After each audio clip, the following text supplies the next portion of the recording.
Breaking news చూస్తున్నాం. ఎర్రవల్లిలోని వ్యవసాయ క్షేత్రంలో మాజీ సీఎం కేసీఆర్ ను భారత రాష్ట్ర సమితి నేతలు కలిశారు. నిన్నటి నుంచి ఎర్రవల్లి ఫామ్ హౌస్ లోనే కేటీఆర్, జగదీష్ రెడ్డి, ప్రశాంత్ రెడ్డి ఉన్నారు. అర్ధరాత్రి దాటిన తర్వాత ఫామ్ హౌస్ నుంచి పల్లా రాజేశ్వర్ రెడ్డి వెళ్లిపోయారు. కాళేశ్వరం అంశాన్ని సిబిఐకి అప్పగించడం, హరీష్ రావు, సంతోష్ రావుపై కవిత చేసిన వ్యాఖ్యలపై చర్చించినట్లు సమాచారం. తాజా రాజకీయ పరిస్థితులపై కూడా చర్చించినట్లు తెలుస్తుంది. ఇక ఇవాళ బీఆర్ఎస్ నేతలు కీలక ప్రెస్ మీట్ పెట్టే అవకాశం ఉన్నట్లు తెలుస్తుంది.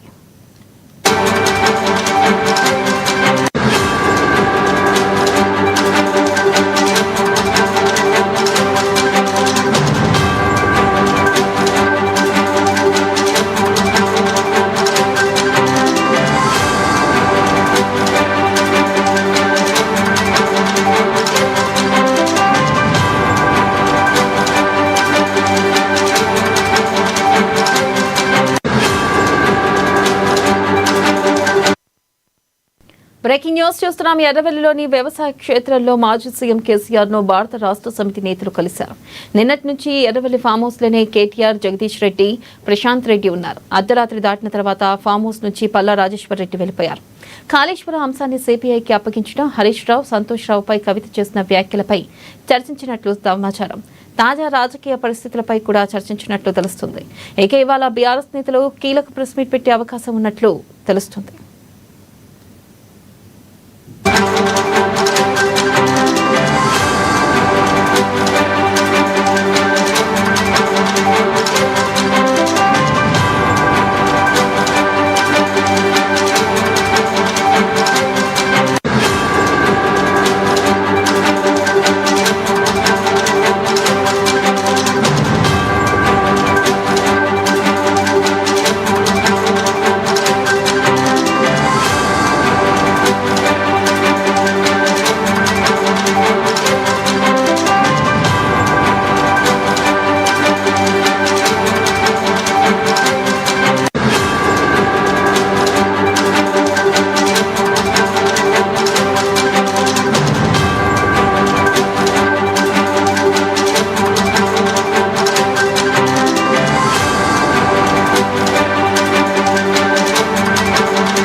బ్రేకింగ్ న్యూస్ చూస్తున్నాం. ఎర్రవల్లిలోని వ్యవసాయ క్షేత్రంలో మాజీ సీఎం కేసీఆర్ ను భారత రాష్ట్ర సమితి నేతలు కలిశారు.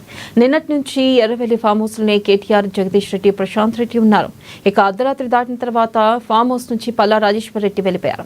దీనిపై మరింత సమాచారాన్ని మా ప్రతినిధి భవిత అందిస్తారు.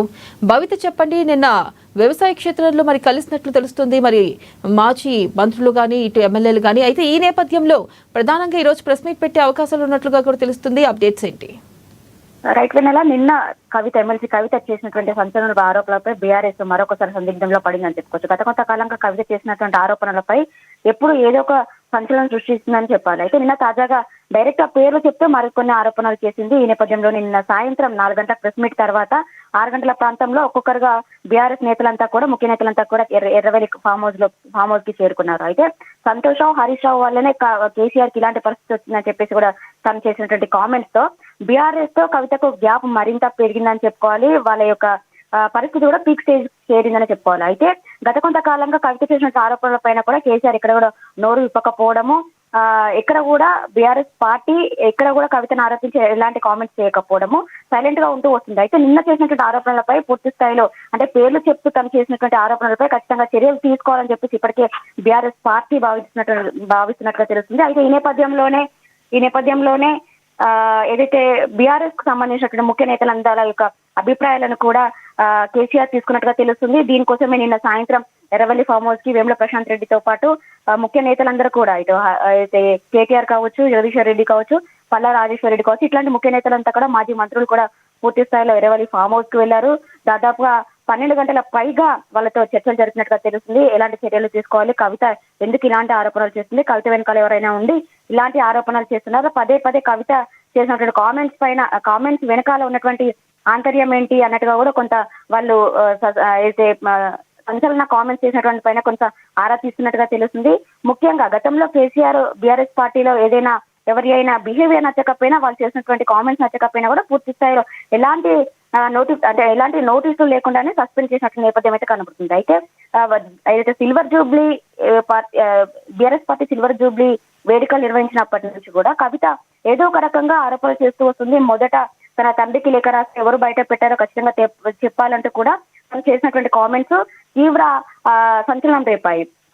అసలు ఎన్నో సార్లు లేఖ రాశాను, కానీ ఈసారి లేఖ బయట పెట్టడానికి గల కారణాలు ఏంటి, ఎవరు బయట పెట్టాలో చెప్పాలి, కేసీఆర్ మంచోడే కానీ కేసీఆర్ చుట్టూ దయ్యాలు ఉన్నాయంటూ కూడా తీవ్ర ఆరోపణలు చేసింది. దాంతో పాటు తర్వాత ఇండైరెక్ట్ గా కేటీఆర్ ను ప్రశ్న వచ్చింది. ఎక్స్ వేదికగా ఆరోపణలు చేస్తే ఏమొస్తుంది, ప్రజల్లో తిరుగుతే కదా, ప్రజాక్షేత్రంలోకి వెళ్తే కదా ప్రజల సమస్యలు తెలుసుకునేది అని చెప్పేసి కూడా కేటీఆర్ ఆరోపిస్తూ వచ్చింది. నిన్న తాజాగా నేను ఇన్ని రోజులు ఎంత నన్ను సోషల్ మీడియా వేదికగా ఎంత ఇబ్బందులు గురి చేసినా కూడా ఎంతో అవేర్నెస్ భరిస్తూ వస్తున్నా, కానీ నా తండ్రి తెలంగాణ సాధన కోసం ఎంతో కృషి చేసినటువంటి కేవలం తెలంగాణ ప్రజల బాగోగులు వాళ్ళ సంక్షేమం ముఖ్యం అనుకొని భావించేటువంటి వ్యక్తిని సిబిఐకి అప్పగించేంత వరకు వచ్చిందంటే దానికి కేవలం ఆ ఇద్దరు వ్యక్తులే ఇన్ని రోజుల పేర్లు కూడా బయట పెట్టలేదు, ఇప్పుడు బయట పెట్టాల్సి వస్తుందని చెప్పేసి పేర్లు బయట పెట్టింది. అయితే కవిత పెట్టినటువంటి పేర్లకు సంబంధించి కేటీఆర్ కూడా కొంత రెస్పాండ్ అయినట్టుగా తెలుస్తుంది. కేటీఆర్ సోషల్ మీడియా వేదికగా హరీష్ రావు గురించి కొంచెం పాజిటివ్ గా రెస్పాండ్ అయినట్టుగా తెలుస్తుంది. హరీష్ రావు కి అండదండలుగా మేము ఉంటాము, హరీష్ రావుకి మా సపోర్ట్ ఎప్పుడు ఉంటుందని చెప్పేసి కూడా కొన్ని కామెంట్స్ చేశారు. అయితే ఈ నేపథ్యంలోనే అసలు బీఆర్ఎస్ ఎలాంటి నిర్ణయం తీసుకుంటుంది, కవిత పైన చర్యలు తీసుకుంటుందా, షోకాజ్ నోటీసులు ఏమైనా ఇస్తుందా, లేదంటే గతంలో ఇంతకుముందుకు విజయశాంతి కావచ్చు కొంతమంది నేతలను బీఆర్ఎస్ లో ఉన్నటువంటి సీనియర్ నాయకులను కూడా డైరెక్ట్ గా సస్పెండ్ చేసింది, పార్టీ నుంచి తొలగించింది. అట్లాంటి చర్యలు ఏమైనా తీసుకుంటుందా అనే ఒక సస్పెన్స్ అయితే కొనసాగుతుందని చెప్పుకోవచ్చు. అయితే పూర్తి స్థాయిలో కవిత నిన్న చేసిన ఆరోపణల పైన వీళ్ళందరితో చర్చించినట్టుగా తెలుస్తుంది. ఈ రోజు కవిత పైన కొంత బీఆర్ఎస్ నేతలు కూడా మాట్లాడే అవకాశం ఉన్నట్టుగా తెలుస్తుంది. దీని తర్వాత ఈ రోజు పూర్తి స్థాయిలో కాళేశ్వరం కమిషన్ ని కూడా సిబిఐకి అప్పగించినటువంటి నేపథ్యంలో దాదాపు వారం రోజుల నుంచి ఇటు కేసీఆర్ తో పాటు హరీష్ రావు తరపున పిటిషన్ దాఖలు చేశారు. కాళేశ్వరం కమిషన్ అసెంబ్లీ పెట్టొద్దనో ఒకవేళ అసెంబ్లీలో పెడితే ఇలాంటి చర్యలకు వెళ్లకుండా ఉండాలని చెప్పేసి ముందస్తు ఉత్తర్వులు జారీ చేయాలని చెప్పేసి కూడా కోర్టును వేడుకున్నటువంటి నేపథ్యంలో కోర్టు మాత్రం దాన్ని వాయిదా వేస్తూ వచ్చింది. సిబిఐకి అప్పగించడాన్ని ప్రభుత్వాన్ని మేము ఆపలేము, మేము అలాంటి ఉత్తర్వులు జారీ చేయలేమని చెప్పినట్టు సందర్భం ఉంది. అయితే ఈ రోజు వాళ్ళు వేసినట్టు పిటిషన్ ను విచారణకు వచ్చే అవకాశం ఉన్న నేపథ్యంలో సిబిఐ ఎంక్వైరీ అంటే ఇప్పటికే సిబిఐ ఎంక్వైరీ చేయాలంటూ కూడా ఈ కాంగ్రెస్ ప్రభుత్వం సిబిఐకి అంటే కేంద్రానికి లేఖ రాసింది, హోంశాఖకి. ఒక హోంశాఖ కనుక అనుమతులు ఇస్తే వెంటనే సిబిఐ యొక్క దర్యాప్తు కూడా ప్రారంభం అవుతుంది. అయితే గతంలో బీఆర్ఎస్ ప్రభుత్వంలో సిబిఐ రాష్ట్రంలోకి ఎంటర్ కావద్దు అని చెప్పేసి ఒక జీవో తెచ్చింది. జీవోను కూడా ఎత్తివేయాలని కోరుతూ వెంటనే సిబిఐ విచారణ జరపాలని చెప్పేసి కూడా కాంగ్రెస్ ప్రభుత్వం కేంద్రానికి లేఖ రాసింది. అయితే ఈ లేఖ నేపథ్యం కావచ్చు, పూర్తి స్థాయిలో ఈ రోజు విచారణకు వచ్చేటువంటి కాళేశ్వరం అంశాన్ని కోర్టు ఎలా పరిగణిస్తుంది, వాళ్లకు ఎలాంటి తీర్పు అని చెప్పేసి ఒక ఉత్కంఠ కొనసాగుతుంది. అయితే ఇప్పటికే కేసీఆర్ పైన సిబిఐ అంటే ఏదైతే కాళేశ్వరం సంబంధించి సిబిఐకి అప్పగించడంతో ఇప్పటికే బీఆర్ఎస్ శ్రేణులు పెద్ద ఎత్తున ఆందోళన చేస్తున్నారు. ప్రతి జిల్లా గ్రామాలలో నిరసన వ్యక్తం చేస్తున్నారు. రేవంత్ రెడ్డి దిష్టి బొమ్మ కూడా దగ్ధం చేస్తున్న నేపథ్యం అయితే కనబడుతుంది. అయితే ఇటు కవిత ఇష్యూ కావచ్చు, కాళేశ్వరం ఇష్యూకి సంబంధించి సిబిఐకి అప్పగించడం కావచ్చు, ఒకవేళ కోర్టు ఎలాంటి రిప్లై ఇస్తుంది, కోర్టు రిప్లై ప్రకారం కావచ్చు సిబిఐ ఇచ్చేటువంటి అంటే ఏదైతే విచారణకు సంబంధించి కావచ్చు ఎట్లాంటి ముందస్తు ప్లాన్ చేయాలి, ఎట్లా ముందుకెళ్లాలి అనే అంశం పైన కూడా పూర్తి స్థాయిలో చర్చించినట్టుగా తెలుస్తుంది. అయితే కవిత చేసినటువంటి ఆరోపణలు మాత్రం మరింత బలాన్ని చేకూర్చాయి. కాళేశ్వరంలో నిజంగానే అవినీతి జరిగింది, అవినీతికి కారణం కేసీఆర్ కాదు, గతంలో ఇరిగేషన్ శాఖ మంత్రిగా ఉన్నటువంటి హరీష్ రావే పూర్తి స్థాయిలో కారణం, వాళ్ళే దోచుకున్నారు. కేవలం కాళేశ్వరం సంబంధించి ప్రాజెక్టు తెలంగాణ బాగోగుల కోసం కేసీఆర్ వరప్రదాయినిగా ఆలోచించి కట్టినటువంటి ప్రాజెక్ట్ అది.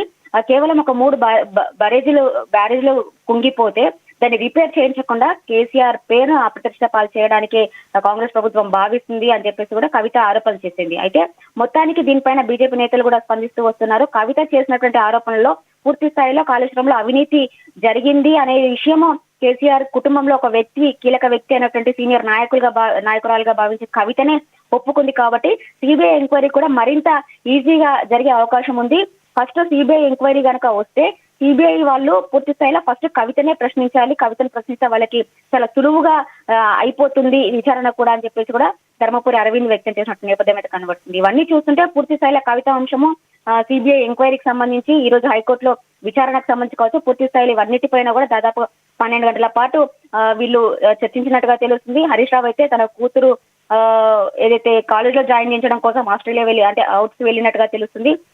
ఈ రోజు ఇటు హైకోర్టులో విచారణ తర్వాత పూర్తి స్థాయిలో బీఆర్ఎస్ నేతలంతా కూడా ఒక ప్రెస్ మీట్ పెట్టి వాళ్ళ యొక్క ముందస్తు ప్లాన్ అంటే ఎలాంటి కార్యాచరణ రూపొందించుకున్నారు, కవిత పైన ఎలాంటి యాక్షన్ తీసుకోబోతున్నారు అనే అంశాలపైన కూడా పూర్తి స్థాయిలో చెప్పే అవకాశం అయితే కనబడుతుంది. రైట్. Thank you Bhavitha.